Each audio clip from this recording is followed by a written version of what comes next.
it is resilient. In a word, it is defiant. In a word, it is resistant. This is what the Palestinians are going through every day.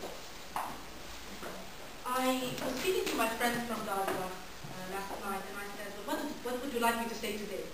And he said, well, the message is one and clear, basically. You could please tell them that the Palestinian people are fed up.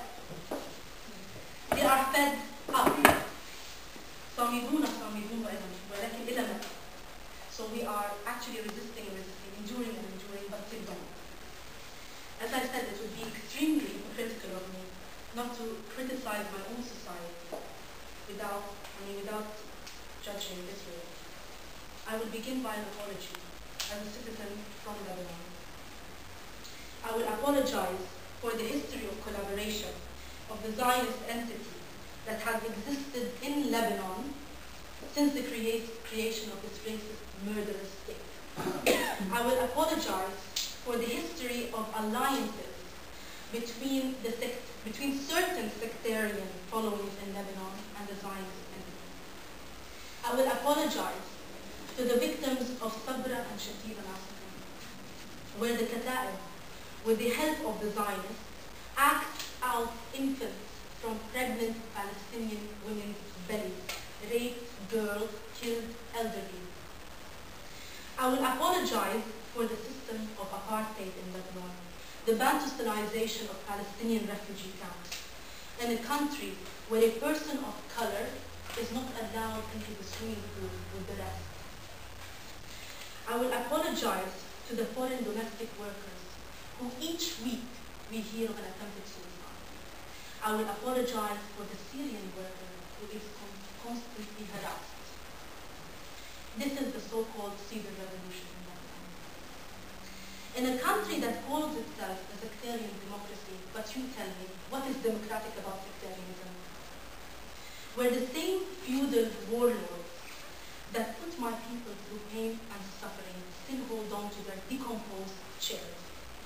Lebanon is a state based on identity politics. And to echo the words of Michel Foucault, the French philosopher, we can say that Lebanon is an invention of recent days and perhaps one nearing its end. I apologize to the poor, to the gypsy, to the woman, to the Palestinian, to the Syrian, to the Sri Lankan, Indian, Ethiopian, and Filipino for the apartheid in Lebanon. They taught me to struggle. That is what Palestine means to me. Palestine is the voice. It is the cause of every marginalized, oppressed, silenced, and muted voice. And so I went from an apartheid to another apartheid. I went from Lebanese-created Bantustans to Israeli-created Bantustans.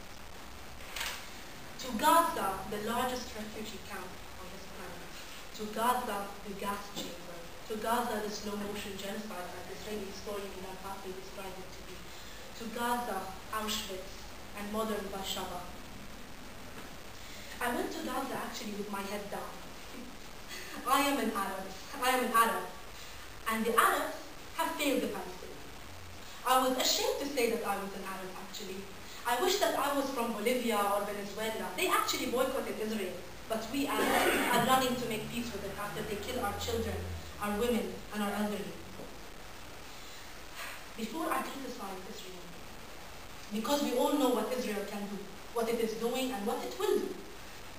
But first of all, we have to take a long look at the mirror and face the mistakes and failures that we Arabs have done. When people told me in Gaza that they loved Lebanon, I didn't know what to reply back. Lebanon does not love you. Haven't you heard what they have done to your people in Nahr al-Barid? Haven't you heard what they have done to your people in the Dawi and Burj al-Rajli, where sewage actually moves, passes between the cemented structures called houses? How they are outside the category of human beings. How they are not allowed into more than 74 employments, including medicine, law, and education. For 22 long days and horror-stricken nights, we were left alone to face the fourth largest nuclear power in the region that owns more than 400 nuclear threats. We were left alone to face US-made F-16s, F-15s, F-35s, Apache helicopters, naval gunboats, Markava tanks, skies burning with white phosphorus. We were left alone, we, the wretched of the earth, amidst the silence of the official international community, the shamelessness of the Arab dictatorial regimes, the League of Islamic Conferences. From Dahi to Gaza, the artwork of Israel was one and the same. The Dahi principle in Lebanon was to choose a heavily populated compound and bomb it, bomb after bomb after bomb, until the streets were colored red from the blood of children, women, men, and elderly. Our people have been stripped of their dignity. They have been made to believe that they are less human, that they are groups and numbers easily wiped out. In Tel el-Hawa, where I used to live in Gaza, my Palestinian family refused to leave their home. My Palestinian father refused to leave his home because he said another Nakba would occur and they would take our houses.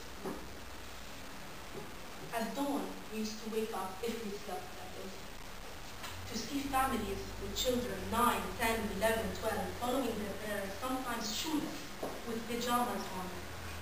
So what do we call refugees who have been displaced again? They should have a name for that, actually. Another Nakba was Gaza. We were picking up the pieces of flesh, and we were hearing the Arab leaders blame us for these atrocities. The Israelis would bomb a place and then wait for people to gather. We would go to help the injured and the killed, and the Israelis would bomb again. The smoke and fire turned our days into night, and the white phosphorus turned our night into burning sensations. I got confused in Gaza. Was it Israel? Or was it the Arab world? Or was it Egypt? Not only does Egypt punish the Palestinians, it punishes those in solidarity with them. I have tasted their wrath, I know. I have spent 3 days on that Charlie checkpoint, because as you know, if all exits to Gaza are open and the Rafah crossing remains closed, the Palestinians of Gaza are still under siege. That checkpoint is the Charlie checkpoint of Gaza. It is the road, it is the opening to freedom. And then we have the protests from Arab leaders blaming Hamas. Let us not forget here that Hamas was democratically elected. It was elected actually as a statement against Oslo, as a statement for resistance, as a statement against the two-prison solution. Israel shot the two-prison solution into pieces. First of all, with the apartheid wall. Second of all, with the expansion of settlements. So we have now less than 22%.